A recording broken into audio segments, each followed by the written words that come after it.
the MCU should try something MC new. So the X-Men joining the MCU is inevitable. My assumption is that they'll be a big factor after Secret Wars, and that their inclusion will be tied to the end of that event. Which I will leave unspoken to avoid spoilers for non-comic book fans. I'd like to take an axe to that headcanon though and create a variant introduction. Join me on a journey into mystery that outlines how I would showcase everybody's favorite group of inherently powered super beings. No, not the Inhumans, no one cares about them. No, not the Eternals, absolutely no one cares about them. The X-Men. First, we're gonna have to actually explain how mutants show up. Let's sidestep the comics and their weird Aryan fetish to create a new origin. Alright, remember Eternals? No! Yeah, I didn't think so. Don't worry, big dog, we'll only talk about one aspect. This is Crow. Hi, Crow. He is a deviant, which is an alien thing. Shut up. Anyway, at one point in the movie, Crow is active, absorbing eternal powers and running around the globe. I'd make him, or her, or it, whatever, the source of mutants. Scientists can find its corpse and harvest its DNA, then discover a common gene between deviants and humans. By quote-unquote activating the gene, which is the X gene, they can create mutants, and unintentionally release a virus that activates the gene across the globe, regardless of the carrier's age. Now I know what you comic fans are thinking. What about Magneto? Does this mean he gets his powers when he's older?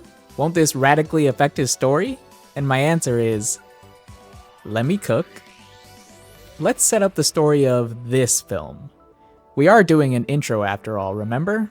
So let's dive into the setting, the characters, then outline the plot.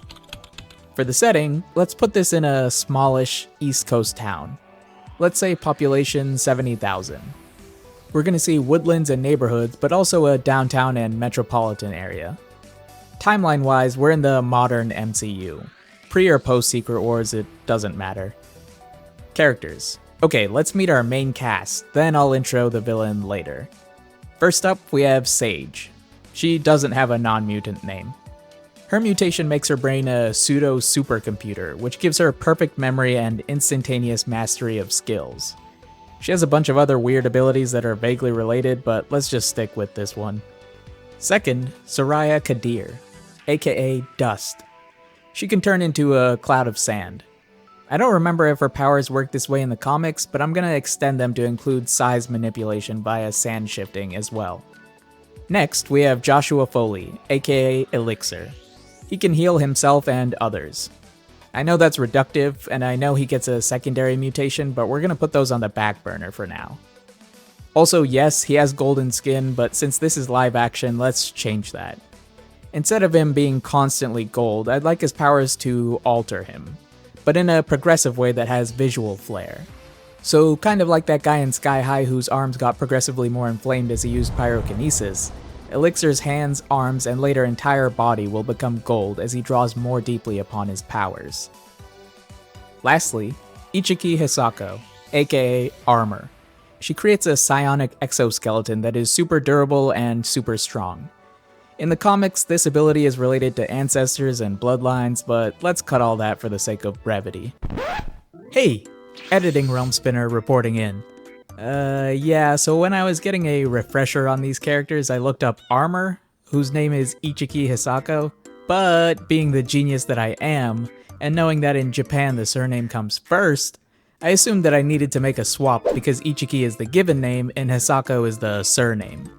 Unfortunately, the irreputable site I was on had already made the swap, so turns out Hisako is Armor's first name and Ichiki is her last name. Stupid. A younger, uglier version of me will flub this for the rest of this godforsaken video, so enjoy that. Bruh. Yeah, I made a mistake.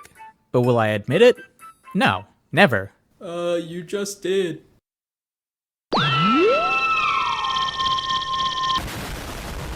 Anyway, there's our team. Oh, also for this story, I'm gonna age down these characters to, let's say, late high school age. Got it? Setting, characters, done and done. Let's go.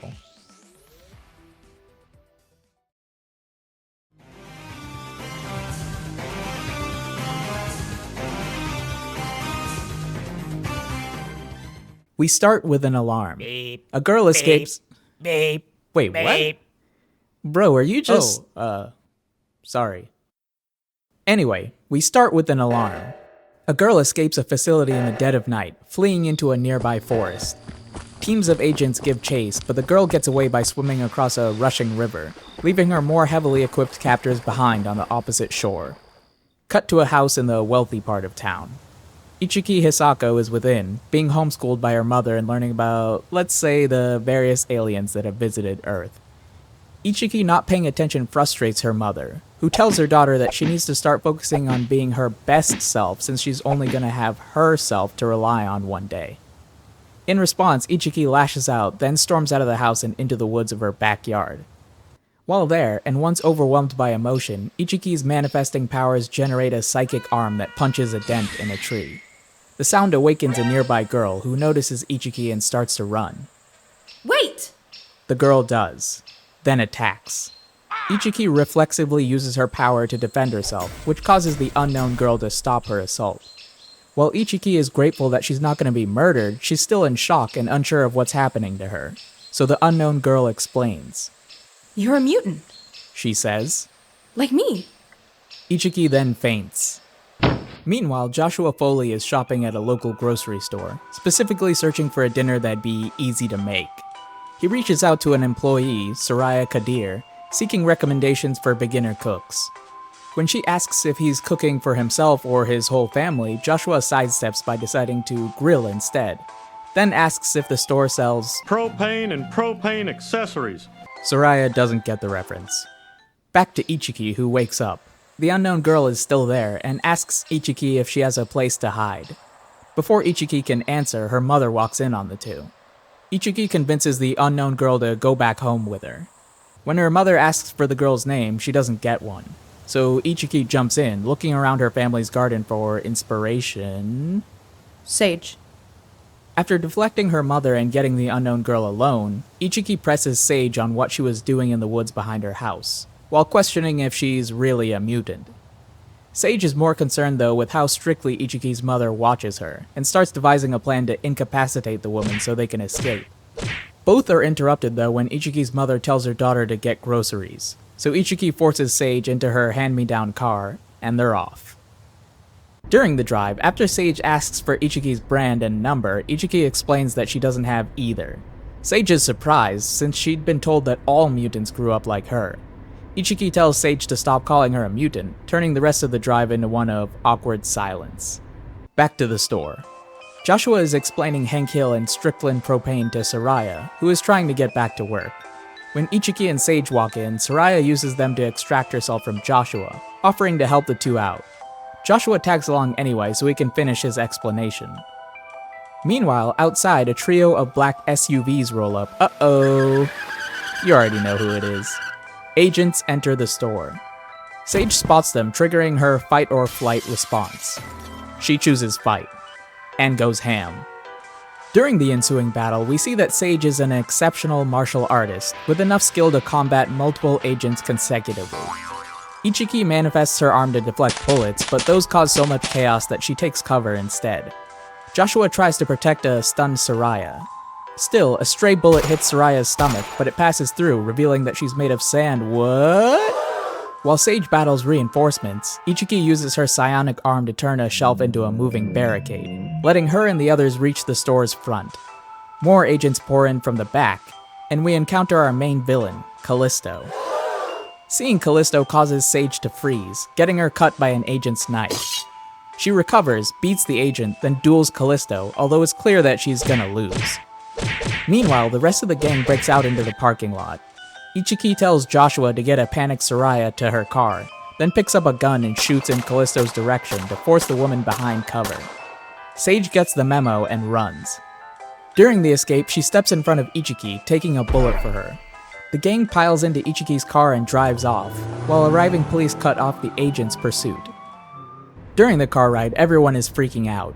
Ichiki is driving to the hospital, Sage doesn't want to go, Joshua is trying to get Sage's attention, Soraya is worried for her coworkers. Eventually, Joshua just palms Sage's wound while his hand begins to glow. The bullet then pops out of Sage before the wound seals. When everybody stares at Joshua and asks how he did it, he just shrugs. Guess we're all a little weird. Ichiki stops the car. Soraya wants to leave, but Sage convinces her that she's not safe. The gang eventually decides that instead of going to the hospital, they'll go somewhere remote to clear their heads. After all, Joshua, quote-unquote, knows a place. Cut to an abandoned farmhouse at the edge of town, and an interlude as our heroes recover. Joshua has spruced up the farmhouse. It has its own amenities, such as a police scanner that his paranoid uncle used way back when, a few days of rations, and its own TV that he of course uses primarily to watch King of the Hill. That boy ain't right. After arriving, our team explains their abilities to one another. Soraya admits that she's had her powers for 2 months now, but has been hiding them. When Ichiki asks why, Joshua explains that as soon as he told his parents about his powers, they left and haven't been back. In 2 weeks. Ichiki then dejectedly comments that her mother would probably feel the same way. Soraya gushes over how Joshua's healing is a miracle, expressing shock that he was abandoned because of it, whereas Joshua tells her that her sand kinesis seems busted, in a good way. He encourages her to show her powers off, and we see that Soraya can turn fully into sand and shrink into as little as a handful, although only in short spurts. Sage outlines a truncated version of the origin of mutants that we discussed earlier. Then she talks about the facility she came from and explains what they're up against. A shadowy organization known as Orcus. Orcus's primary objective is to protect humanity, primarily by opposing various groups of mutant renegades. Sage also reveals that Callisto is a mutant with enhanced 5 senses: smell, taste, drip, strength, and knives. So it's only a matter of time before our heroes are found. The team is split on what to do. Soraya argues that Orcus is after Sage and Sage alone, so they should just part ways. Joshua wants to fight, like the mutants he's been hearing about on the TV. Sage wants to skip town. Ichiki wants to go warn her mother. And, since Ichiki is the one with the car, Ichiki decides what they do. After nightfall, the gang drives to the Hisako residence, only to find Orcus already there. Joshua calls the police. Ichiki sneaks in close to the kitchen window, with Sage following close behind. They witness an interrogation of Ichiki's mother by Callisto, and overhear Ichiki's mother refusing to give up her daughter or Sage, even after she's told that they're mutants. When Callisto threatens violence, Ichiki power punches through the window. Then she demands to know why Callisto serves Orcus if she's a mutant, to which Callisto responds, I live my life for me, love. The rest of you are just carrying food. The police arrive, commencing a shootout with Orcus. Callisto beats the paste out of Ichiki before breaking the girl's arm. The others jump to her rescue. Soraya helps Ichiki's mother get her daughter to safety so Joshua can heal her, while Sage faces Callisto again. This time Callisto incapacitates Sage, escaping in an SUV alongside the remaining Orcus agents. Ichiki's mother tells her daughter to hide, then reveals herself so she can be taken into police custody. After a lot of coaxing, Joshua convinces Ichiki and Soraya that they need to return to his hideout. Once there, the group laments their disastrous outing and wonders what to do, but Ichiki, inspired by her mother's bravery, decides that she wants to rescue Sage. Joshua quickly agrees, saying that he has an idea for how they can beat Callisto, but Ichiki stops him to get Soraya's input. You're the one with the car, Soraya declares. so you get to decide. And they're off. Ichiki's mother calls her daughter, who relays to her mother and thus the local police that Orcus is in a facility just outside town. And that's where our final fight occurs. Our heroes use the cops' raid on the facility as a cover to do their own raid. They fight their way in, finding their 4th member in captivity. A heavily battered Sage is shocked that they came for her, then touched when Ichiki declares that they're stuck together from now on. But the reunion is interrupted when Callisto attacks. Ichiki and Soraya fight the villain 2-on-1. Sage breaks her wrists to escape her cuffs, then Joshua pours the full force of his nascent powers into healing all of Sage's injuries. Soraya withdraws from the fight after getting wounded. Ichiki and Sage are beaten by Callisto, who finds Joshua alone. When she demands to know where his friend went, Joshua says he told Soraya to run away. Callisto then approaches, promising to find her after she's dealt with him. Then she knocks Joshua down, readying her knives, and asks, Any last words? to which Joshua, grinning, replies, Just 2. Pocket sand. Soraya forms a whirlwind of sand and fists that scoops Callisto up and pummels her in midair. Then when the vortex disperses, Callisto is dropped on the ground, definitively defeated. In the aftermath, our heroes are arrested and locked in a cell. Ichiki is sure her mother will cover their bail. Joshua wants Soraya to break them out, but Soraya doesn't think it's a good idea. Eventually, the sheriff and his deputies visit the squad, only to comment that they're not sure how to handle mutants. Sage laments that even if Ichiki's mother wants to help, she can't, claiming that they're alone. Then, suddenly, the sheriff stands perfectly still, and so do his deputies, as if their minds have gone completely blank. You're not as alone as you think. Enter Emma Frost and cut to black. You know I had to hit you with that twist ending. So this script is obviously pretty radically different from what most fans imagine when they picture the X-Men joining the MCU. And that was completely accidental. Psych! Nah, I'm just yanking your chain. It was intentional, obvi. So far we've had 2 pretty great portrayals of the Eric-Xavier relationship, and 1 great portrayal of Wolverine. Following up with more of the same would at best be equally good, and at worst be a downgrade. So I wanted to shift the narrative focus onto lower profile characters. And shift the story from, oh no, will the entire planet be destroyed in this non-Avengers project? To something more grounded and personal. The MCU began not as an endeavor that coasted on its A-listers' successes, but instead as one that bolstered the reputations of B and C-listers to greater heights. With this script, I wanted to walk that same path, by introducing an all-new, all-different cast of fresh faces. By wielding such unknown characters, writers can access stories and arcs that either aren't as familiar or are completely original. Speaking of, I know a lot of people are fiending for the X-Men's introduction to take inspiration from the Krakoan era. For you non-comic book readers, Krakoa is basically a sentient island that mutant kind migrated to in recent arcs. It's a nation-state that unified X-Men heroes and villains under one government apart from humanity. It is cool, not gonna lie. But here's the thing. Starting with Krakoa would probably mean that the mutants were covertly there the whole time, and are now revealing themselves to the world. And the MCU has been overrun by secret societies lately. You can't stop some hidden group from popping up in every other project, so I don't want to maintain that trend here. But what about Emma Frost? That's a question I ask myself every single day, bud. Emma can lead this incarnation of the X-Men. In the comics, she briefly ran a school similar to Xavier's that was called the Massachusetts Academy. Same concept.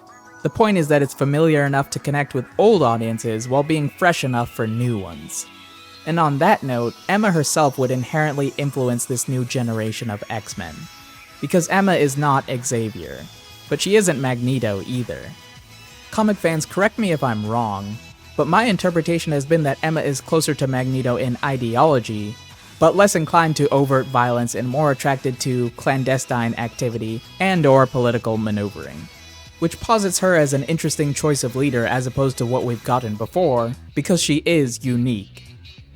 This difference would spill into how the X-Men operate, which would mean less straightforward heroics and more direct combat with anti-human groups such as Orcus or the Purifiers, and a more militant structure for the students at the Academy. In light of that structure, the forward teams would also shift. I see 2 co-leads for this new team, or teams. First, Kitty Pryde. No, not teenage Kitty Pryde, adult Kitty Pryde. The one who was a pirate, then a ninja. She can be our replacement for Cyclops as someone who is a leader that is morally goodish. Also, her powers of phasing are really cool and fun, so there's that. As for our Wolverine replacement for a co-lead that is morally gray-ish, I mean, X-23 is right there.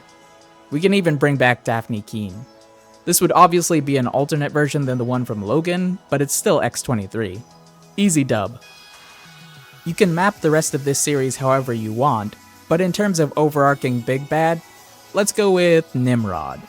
For those unaware, Nimrod is basically a Sentinel from Days of Future Past, but on steroids. He's the final end state of the Sentinel program and, unlike his predecessors, is sentient. Also, he has a really unfortunate name, but I digress. The point of this movie and this roadmap is to construct a section of the universe into something both familiar and distinct. And I do mean construct, because the roster and characters should grow as the series progresses. Ichiki can evolve from one psionic arm to two, to a full set of armor, to a Gundam that she can pop out once or twice. Joshua can fine-tune his healing and eventually unlock his secondary mutation, which is to put on blackface. Soraya can improve her control and expand into creating sandstorms, and Sage can unlock her full potential as a genius in all fields even outside of straight-up fighting. Part of the fun of these projects is watching characters build upon their foundations to forge themselves anew, and to see them become cool incarnations that modify what was good to create what is greater. I mean, isn't that just what storytelling is all about? That's all for this one. Like and subscribe because I've got more rewrites, essays, and whatnot in the works. And until the next one, cheers!